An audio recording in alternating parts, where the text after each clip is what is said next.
Years of site reliability engineering distilled into just a few minutes so you can fast track your SRE journey. Whether you want to break into SRE, land a job faster, or level up for the next promotion, this roadmap will save you months of trial and error. Let's dive in. Let's get real about SRE. It's exciting, it's rewarding, but it's also stressful. You're on call. When production goes down at 2 a.m., you're the one that gets paged. It's not just about fixing systems. It's about understanding the business so you can act with impact. Here's what I mean. Imagine if you're an SRE for an e-commerce company. Suddenly on Black Friday, API latency spikes, error rates also climb up. Everything looks like it's failing. But if you do know the business, you prioritize the checkout and payment systems because you know every minute of downtime costs thousands. You focus your efforts where they matter most. Maybe you scale payment ports, reroute traffic, disable non-essential features.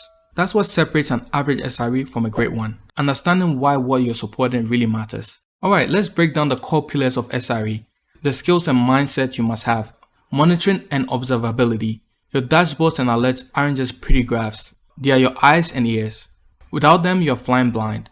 Tools like Grafana, Prometheus, Splunk, they are how you stay ahead of failures, not just react to them. Manual fixes?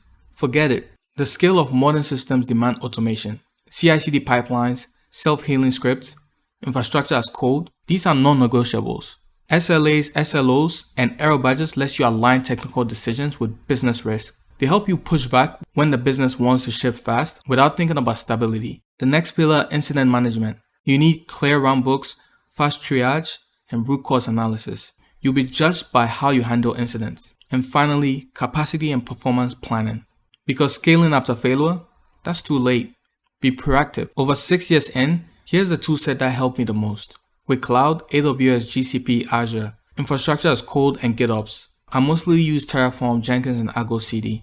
Define everything, version everything. CI/CD, of course, Jenkins, Argo CD, Argo workflows, and GitHub actions to automate delivery. Observability, Grafana, Splunk to see what's happening before users complain. And with scripting, I mainly use Python and Bash to solve problems fast without waiting on a ticket.